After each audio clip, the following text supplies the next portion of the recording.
Hi, welcome to TarotTube for December 26th, 2017. Today is the day after Christmas, and I am back in my home studio.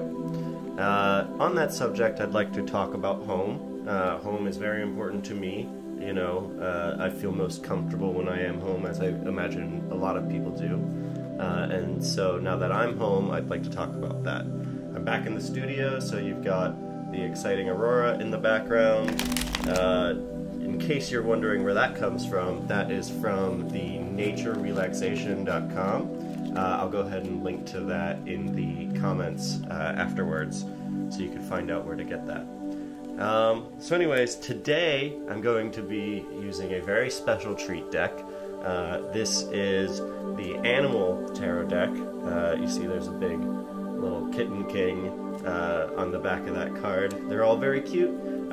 They've made some interesting decisions in this tarot deck, but we're gonna let that slide. So here we go.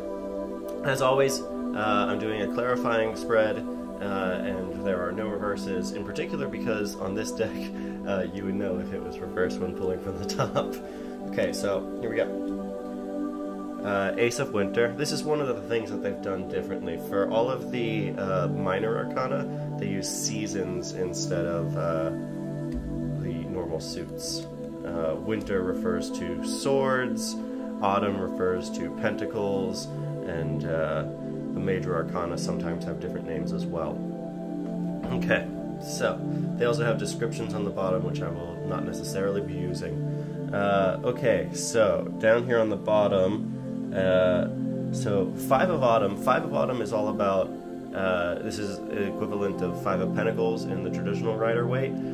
This is about like destitution, it's about being poor. I don't know why they chose a manatee for that, maybe because they keep getting hit by all those boats, and that bites. And so that's sort of like the concept of like homelessness. And I think that's really relevant to a read on the home, because, you know, that is sort of like, it's one of my biggest fears is to end up homeless. You know, it can happen to anybody. There's been plenty of people who have been doctors, successful engineers, and then maybe, you know, they hit a few years of bad luck, they start drinking, what have you, and, you know, they end up on the street. It's something that can happen to any of us. And so when we're taking this moment to like reflect on our homes and how lucky we are to have a home, we need to remember that there are people who aren't as fortunate, and there are things we can do out there to help. And so while this card both tells us to count the blessings that we do have, it is also important to, you know, help others where they lack the blessings that we have. All right, Seven of Autumn. So Seven of Autumn, Seven of Pentacles, is all about sort of like a successful harvest. It's like a moment of reflection when you're looking at your harvest and you're saying, okay, here are the things that I have, these are the things that I've worked so hard for all of summer to you know, reap, and now is the point where I can actually do that harvesting. And it's just sort of like a moment reflection on what you have. I think this is incredibly relevant given the previous card, which was about sort of like counting, you know, that we aren't homeless and counting that as a blessing that we do have our home. This is the actual like investments that we've made to our home. So, you know, you might have set up a new bedroom, you might have got some new furniture, maybe some window treatments, whatever those are, and you're just kind of like taking a moment to reflect, and you're saying, wow, this is so nice what I have, and it's understanding that you do deserve it. It's definitely a blessing that, you know, came from your hard work, and is not something that's entirely luck, though luck is always part of it. All things are social products. And balance. So balance is temperance in the traditional Rider-Waite, and I've talked about temperance like 100 times on this show. It is a very important card. And so I think what we're looking at is we're trying to balance the degree to which, you know, we count our own blessings with what we can do for others. And, you know, just like our reading the other day, which was about self-care and how the best way to help others was through self-care, it's important to find that balance.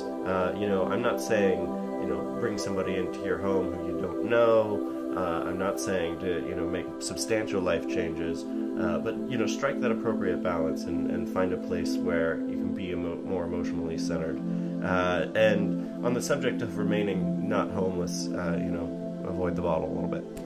Okay, Ace of Winter. So this is really what brings it all together. As we said in the past, swords tends to represent sort of like, it can be a conflict card, but the aces tend to be a little bit more positive in their valence, and it's more about like the ideas. So maybe you have like an intellectual project that you've been thinking about pursuing, maybe a home renovation of some kind, and this is saying now's the time to do that. If you've got an idea right now, this is, for many people, they're taking time off because it's the winter, because it's the Christmas season. Now might be the time to, really go after that new project and, see what you can do. Great things might come from it. This is more of a card of opportunity because it is an ace than a card of conflict, which is tends to be where swords go. While, you may be thinking about doing something, you may be thinking about making that run to Home Depot, just do it. Your house is going to be better for it, your home and your hearth, it's going to rock, and I would encourage you to go ahead and do something like that. As always, that was Tarot Tube. Like and subscribe, please. I need to have as many subscribers as possible so that I can reach as many people with these readings as possible. If anything was particularly relevant to you, leave that in the comments, and have a good day.